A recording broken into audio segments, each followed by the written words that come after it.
for Happy Hump Day Wednesday with Solia, here to help us all let go of our limitations, our restrictions that we've learned through our life so that we can experience more bliss, pleasure, fun, play with being open, with our open heart for ourselves, more self-love, and manifestation of more love that magnetizes to us and that we can experience with a husband, wife, partner in our relationships, more love.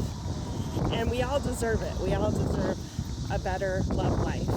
So I share these things because I know how it feels to live in a partnership, marriage, relationships with those things are lacking. This is pretty loud out here with the bugs and stuff, so I don't know if it's going to work. But I wanted to share something, and it's really about women and men, and what women think. We think that men only want one thing. We think men are here trying to use us. Wow, those locusts are loud. I love the sound of locusts. So men really, they want to connect with the soft version of us and the spicy, playful version of us.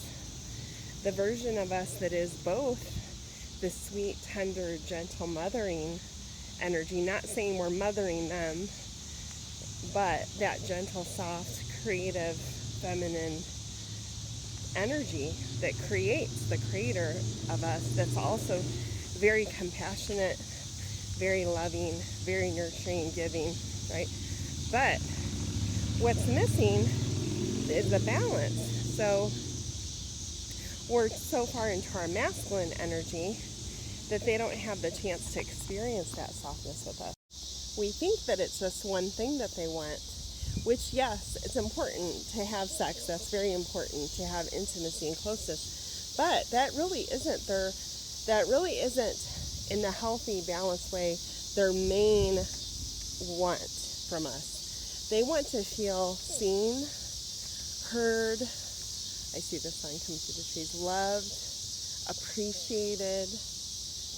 They want to please us. They want to make us feel happy, to make us feel good. This is how they're wired. But we don't realize, because everything's gotten off kilter. Everything's gotten off of track of how men and women are supposed to be.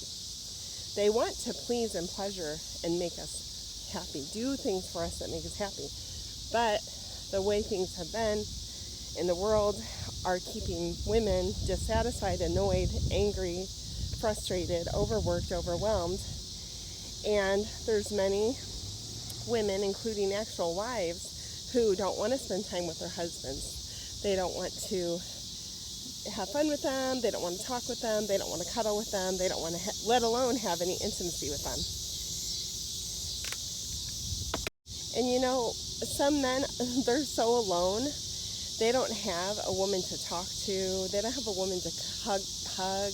They don't have a woman to share anything about their day. Some men, they're just lonely, and they just want to be able to say, "Hey, I'm heading home from work. I had a long day. Oh, look at this shirt I just bought. Look at this one. That doesn't look as good in the video as it does in person." They just want to have someone to talk to, someone to cuddle them while they hear your heartbeat. They want to lay on your belly and feel the nurturing presence of you. But we don't have to only be one thing. This is the lie, that women have to be holier than thou and so righteous, you know. So the holy, the belief that we have to be so pure. Yes, there's purity is a good thing. There's something about purity that's good, but the way the world portrays it, the way most people think of it, it makes things so dirty that women are, and men too, this isn't just women, men and women, we both have both masculine and feminine within us. So some men are more in their feminine energy, and they may be very timid around intimacy and very blocked off and afraid and thinking things are bad. and wrong.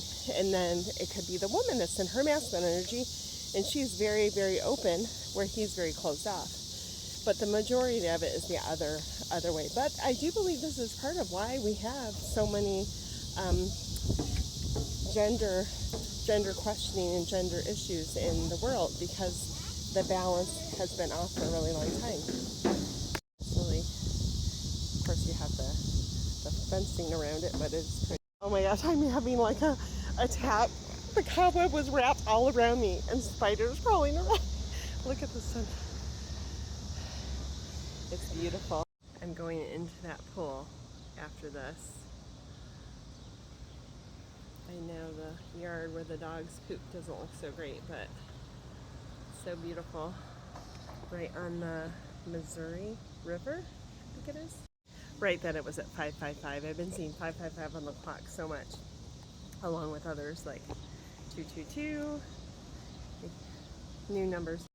The numbers you see regularly are guiding you. So I have new numbers. I used to have certain ones, and now I have new ones.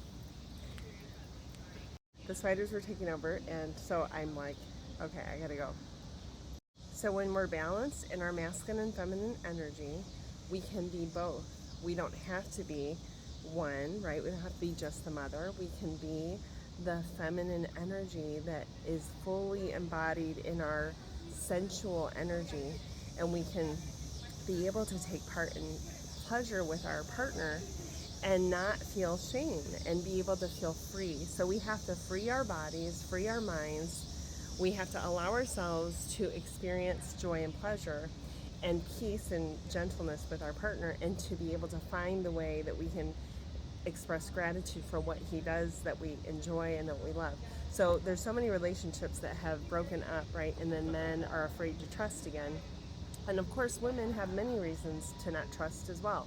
So there's men who are not balanced at all in their soft feminine energy. So they're just taking and not giving.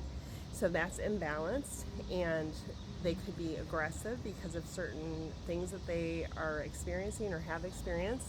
So that causes pain and trauma, and then women are afraid to be around men, and they think men are all that way. But I can tell you there's many, many men who they literally, and this is young and old, and they're attracted to even men in their 20s, early 20s, mid 30s, mid 30s, 40. And I'm almost 52, and they're attracted to my energy. Why? Not because I'm the best looking person, not because I have the best body. No, because I am open, and my heart is open. I'm very transparent. I'm very open as far as like not having a mask up. I am who I am. I am able to speak about all subjects. I'm not closed off. Now I was, when I was young, I was very hyper modest. I wouldn't let my boyfriend kiss me in public. I was embarrassed for him to even kiss me on the cheek. I was a prude, very prudish, very shy, very embarrassed, very hyper modest. So that kept me more closed off. Plus, add in my volatility of not knowing how to handle my emotions, not knowing how to ask for what I want, not knowing what I want. All these things keep women, and having body shame. So the body shame keeps us also afraid and embarrassed to have intimacy, right? So all these things are working against us women. So the key is to free ourselves, to free our heart, to open our heart, to trust again, to love ourselves, to give to ourselves, to give love to ourselves, to allow ourselves to start to be the goddess that we are, to feel beautiful, to stop like what I used to always do, and wearing all my ugly clothes around the house, and start wearing beautiful things. Start feeling like you are worthy, that you're worthy of love, and giving good things to yourself, being present in the moment, not being a people pleaser, right, and codependent, not worrying about what everyone else is thinking or doing or saying or how they think about you, but giving to yourself, and then allow yourself to relax, to enjoy life, to sit, to relax, to go get a massage, to sit in nature, to take a luxurious bath, whatever it is that you don't normally give yourself. And you'll see that your partner will start noticing this aura about you, and that you're opening up, and you can have better intimacy, better pleasure. They just want our love, our attention, our kindness, our softness. So we need to embody that.